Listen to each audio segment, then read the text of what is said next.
Darren Rovell, sports business reporter for the Action Network. Last time we had him on, he said, don't worry about a potential lawsuit from Tom Brady with our Tampa Bay T-shirts. And I haven't received a cease and desist yet, Darren. So we'll plow ahead. We don't have to worry about that. I saw your article on the draftees at the NFL draft can't have any sponsorship attached to their virtual draft selection. They've done this for years, though, haven't they? So why is the NFL cracking down here?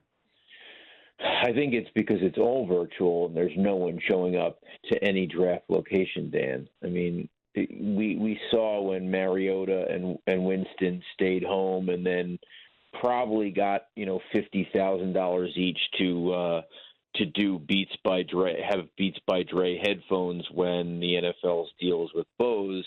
I think the NFL has been monitoring it over the years.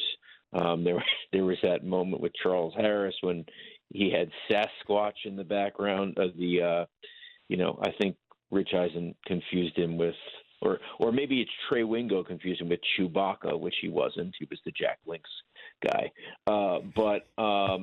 So over the years, it's kind of been happening. Last year, ESPN said, hey, don't even think about putting a brand on the camera when the guy's coming in. We don't want to be taken advantage of. And this year, a 4-page memo from the NFL essentially saying what you can eat, drink, and wear.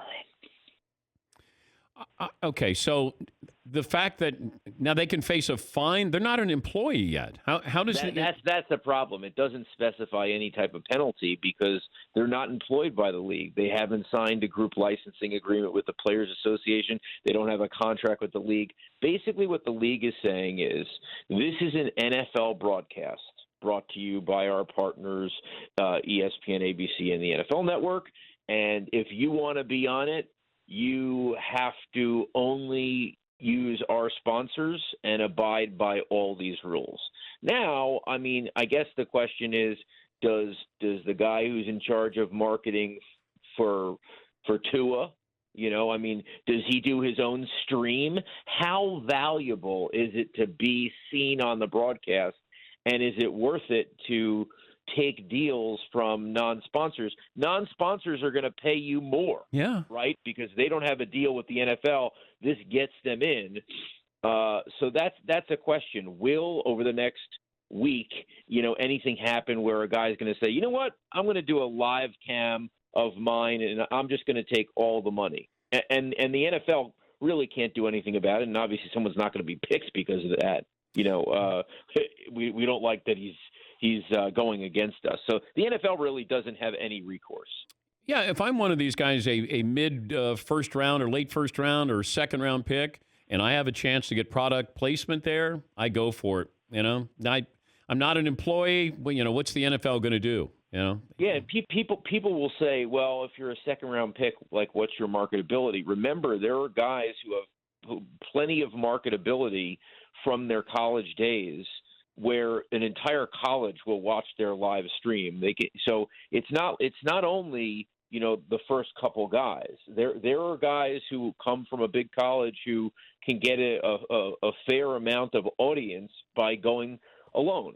Listen, the NFL has the right to do this, I guess, if they go on the broadcast. But now, what about Uncle John? I mean, if he's 6 feet away and he's walking behind the couch at the right time with a Dr. Pepper, well, maybe you do deals with the family. There's a lot of in tennis. They always do deals with the Uncle Tony and the people in the box and the player. Hey, we didn't do a deal with Tua. We did a deal with his dad, and his dad happened to be walking behind just as the Dolphins were selecting the pick. Good stuff, Darren. Stay in touch. Let us know if we're in trouble with Tom Brady. I hope sales are going really well. They are. They're brisk. You deserve it. It's pre-lawsuit, pre-cease and desist sale going on right now. That's Darren Rovell, sports business reporter for the Action Network.